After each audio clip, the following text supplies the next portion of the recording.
Once upon a time in ancient India, there lived a young woman named Kisa Gotami. She was born into a humble family, and like many young women of her time, she married and settled into her new life. In due course, Kisa Gotami gave birth to a beautiful baby boy. Her joy knew no bounds, and her life was filled with happiness and contentment. However, tragedy struck when her son fell ill, and, despite all her efforts to nurse him back to health, he passed away. Kisa Gotami was devastated. Her world shattered, and she was consumed by an overwhelming grief. Refusing to accept the loss of her beloved child, she carried his lifeless body in her arms, wandering the streets of her village, desperately seeking help to bring him back to life. People in the village were moved by her sorrow, but they could do nothing to help her. Some thought she had lost her sanity, but one wise man suggested she seek the help of the Buddha, who was known for his great wisdom and compassion. Clinging to this glimmer of hope, Kisa Gotami set out to find the Buddha. After a long and arduous journey, she finally found the Buddha, who was teaching his disciples. She fell at his feet, her voice choked with sorrow, and pleaded, "O Lord, please bring my son back to life. I cannot bear this pain. You have the power to help me."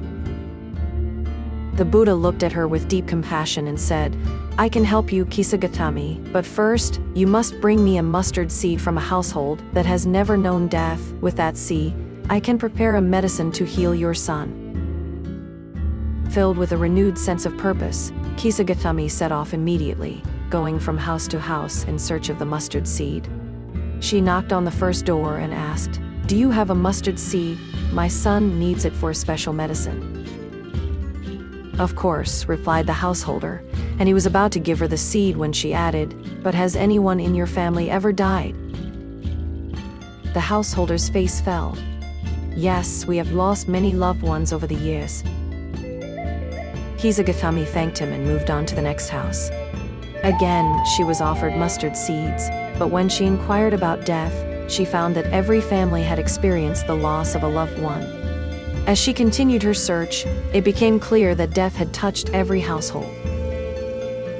Slowly, the truth of the Buddha's words dawned upon her. She realized that she was not alone in her suffering. Death was a universal experience, a part of the human condition. Her eyes were opened to the reality of life's impermanence.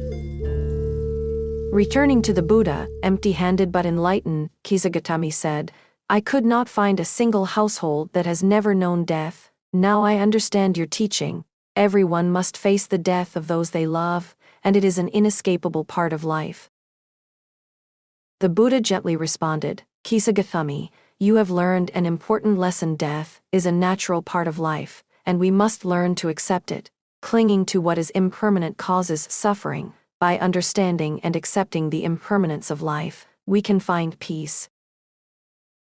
With the Buddha's guidance, Kisa Gotami began to let go of her deep attachment to her son's body and her grief. She took refuge in the teachings of the Buddha and became one of his devoted followers. Through her practice and understanding, she found a way to transform her suffering into wisdom and compassion.